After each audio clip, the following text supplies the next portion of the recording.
नमस्कार, मैं हूं विनोद कुमार शुक्ला। आइए आउटलुक पर आपका स्वागत है।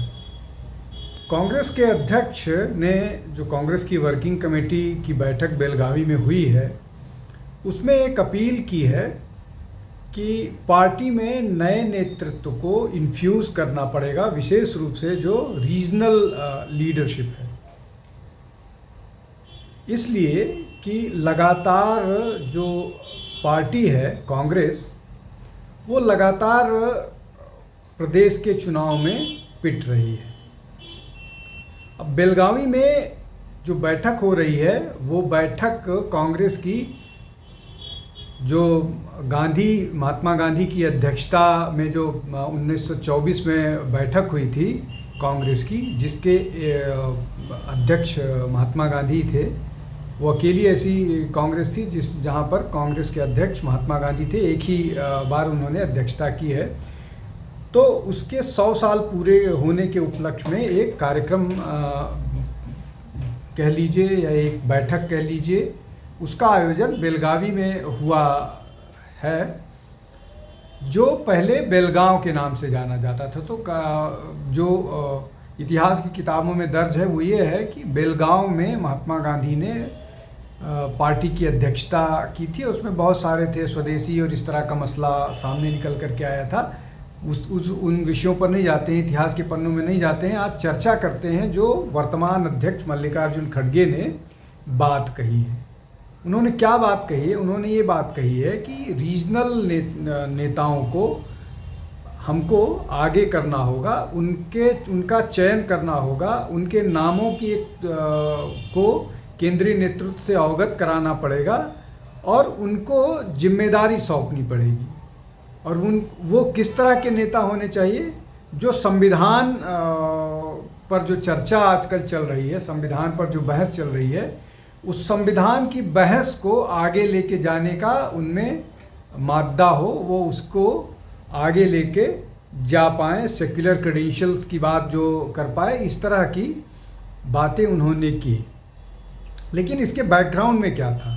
इसके बैकग्राउंड में जो बातें निकल कर के आ रही हैं वो ये हैं कि जो चुनाव में लगातार जो हार हुई है कांग्रेस की, चाहे वो हरियाणा का चुनाव हो, चाहे वो महाराष्ट्र का चुनाव हो, और वो बहुत ज़्यादा कुछ झारखंड में भी नहीं कर पाए। तो अब इसका जिम्मा जो है पार्टी के जो लोग हैं, मतलब विशेष रूप से जो रीजनल नेता हैं, उनको सौंपा गया है। और जो विशेष जोर है वो ये है कि जो संविधान को बचाने के लिए काम कर सके, और उसकी अब मेन स्ट्रीमिंग की जाएगी। इस तरह के लोगों को मेन स्ट्रीम, जो कांग्रेस की मेन स्ट्रीम पॉलिटिक्स है, वहाँ उसको लेके जाया जाएगा, जो नेहरू गांधी की लिगेसी को आगे बढ़ा पाए, जो कांग्रेस की जो परंपरा है, जो उनका हेरिटेज है, उसको मतलब जो बड़े नेताओं का, कांग्रेस के बड़े नेताओं का जो एक लंबा इतिहास है, उस इतिहास को लेकर आगे बढ़ पाए। और इस रिजोल्यूशन, इस रिजॉल्व के साथ, इस प्रतिज्ञा के साथ कांग्रेस आगे की अपनी रणनीति पर काम करने के लिए तैयार हो रही है। और ये वहाँ से बोला गया है कि यहाँ से कि मतलब ये बात कांग्रेस के अध्यक्ष ने जो CWCD की बैठक हुई है उसमें कहा कि हम यहाँ से इस बात को निर्णय करके, इस बात पर पूरी चर्चा करके यहाँ से आगे जाएं और आगे का चुनाव लड़ें। देखिए, इसमें महत्वपूर्ण बात यह है कि जो दो बड़े स्टेट थे जहाँ सबसे ज़्यादा उम्मीद थी कांग्रेस की, हरियाणा, वहाँ 2 बार बीजेपी पहले ही शासन में थी और उनको ये लग रहा था कि वो वहाँ से बीजेपी को हटा देगी। महाराष्ट्र लंबे समय से बीजेपी वहाँ है। बीच का अगर 2-2.5 साल का कार्यकाल छोड़ दिया जाए, जब उद्धव ठाकरे मुख्यमंत्री थे, तो वहाँ बीजेपी शासन में है। मतलब लगभग 7.5 साल आप मान के ही चलिए कि 7.5 साल से शासन में है। तो ये दो बड़े प्रदेश हारे हैं। झारखंड में बीजेपी जरूर हारी है, लेकिन झारखंड में बीजेपी का वोट परसेंट कम नहीं हुआ है। वहाँ फ़ायदा अगर किसी को हुआ है तो झारखंड मुक्ति मोर्चा का हुआ है, और झारखंड मुक्ति मोर्चा के कारण वहाँ पर कांग्रेस को थोड़ा सा फ़ायदा हुआ है। मतलब अपनी जो है, अपनी जो काबिलियत है या अपना जो स्ट्रेंथ है या जो अपना नेतृत्व है वो वहाँ पर उभर कर नहीं आ रहा है। वहाँ पर कांग्रेस जो है वो पैरासाइट कह लीजिए या पिगी राइड कह लीजिए, झारखंड मुक्ति मोर्चा पर पिगी राइड कर रही है। तो ये सारी चीज़ें कांग्रेस के नेताओं को, नेतृत्व को समझ में आ रही है। अब इसमें दो तीन बातें जो हुई, जो लगातार जो कांग्रेस डेस्परेट है अपने आप को मजबूत करने के लिए, चुनाव जीतने के लिए या अपनी आइडियोलॉजी को लेकर के आगे बढ़ने के लिए, वो डेस्परेशन दिख रहा है। जैसे जब पार्लियामेंट का विंटर सेशन होने वाला था तो उस समय मामला आ गया एक बार फिर अडानी वाला। अडानी को लेकर के जिस तरह से हिंडनबर्ग का एक मसला आया था, उसको लेकर के लगातार उठाया जा रहा था, तो उन सब को लेकर के अडानी पर चर्चा चाह रही थी। फिर सोनिया गांधी को लेकर के सोरोस वाला मामला आ गया, तो बीजेपी ने काउंटर करना शुरू कर दिया।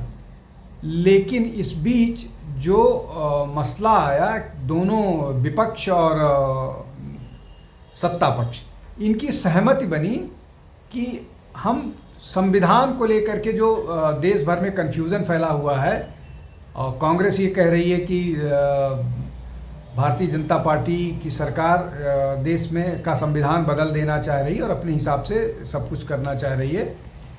दूसरी तरफ बीजेपी का ये आरोप है कि कांग्रेस तो ये सब पहले से ही करती रही है और इमरजेंसी के दौरान इन्होंने संविधान की आत्मा ही बदल दी है। लेकिन इस पर एक सहमति ये बनी कि हम इस पर चर्चा करते हैं, और चर्चा हुई। उस चर्चा को कांग्रेस ने शायद इस मनसा के साथ या इसके साथ स्वीकार कर लिया था कि वो बीजेपी को इस मामले में कॉर्नर कर देंगे, मतलब बीजेपी को वो इस मामले में डिफेंसिव पर ला देंगे या बीजेपी को वो इस मामले में उनकी बढ़िया से आलोचना करेंगे। लेकिन हुआ उल्टा। इस पूरे मामले में कांग्रेस फंस गई। जिस तरह से लोकसभा में प्रधानमंत्री ने और राज्यसभा में गृह मंत्री ने खूब जिसको कहा जाता है कि पानी पी पी करके धोया। लेकिन 2024 के चुनाव में जिस तरह से एक क्लिपिंग काट करके ये दिखाया गया था कि अमित शाह ये कह रहे हैं कि वो संविधान, वो आरक्षण खत्म कर देंगे, जिसको लेकर के FIR भी हुआ गया था, वैसी ही एक क्लिपिंग अभी भी डाली गई जिसमें ये बोला गया, जिसमें बाबा साहब भीमराव अंबेडकर के अपमान की बात कही गई। और इसको लेकर के दोनों लोग एक दूसरे के सामने बैनर और पोस्टर के साथ विरोध करते रहे। उस विरोध का परिणाम जो हुआ ये हुआ कि वायलेंस तक हुआ, जिसको लेकर के राहुल गांधी के खिलाफ FIR दर्ज हुआ। लेकिन मैं ये सारी बातें क्यों कह रहा हूँ?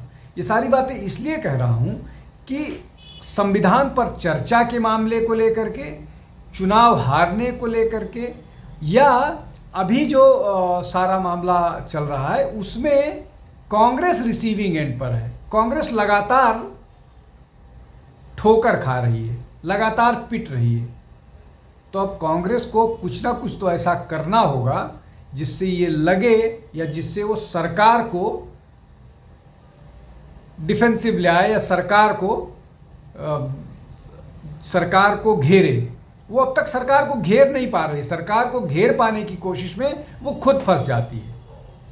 तो ये अब जो मसला है, जिन तीन बिंदुओं पर बात कही जा रही है, लीगेसी की, गांधी नेहरू फैमिली की और संविधान को लेकर के, तो ये फिर एक बार इसको ले आने की और इसमें यंग नेताओं को शामिल करने की बात मल्लिकार्जुन खड़गे ने कही है।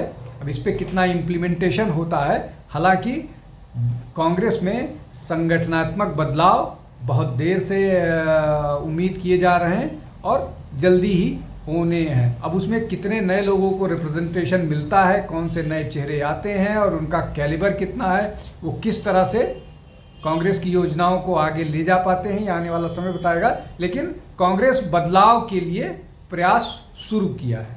आज के लिए बस इतना ही। बहुत बहुत धन्यवाद। नमस्कार। हमारे चैनल आई ऑफ ट्रुथ को सब्सक्राइब कीजिए यूट्यूब पर, इसे फॉलो कीजिए फेसबुक पर, इंस्टाग्राम पर, ट्विटर पर और कू पर। हमारे चैनल के बारे में फीडबैक देने के लिए हमें मेल कीजिए ioftruth.6@gmail.com पर।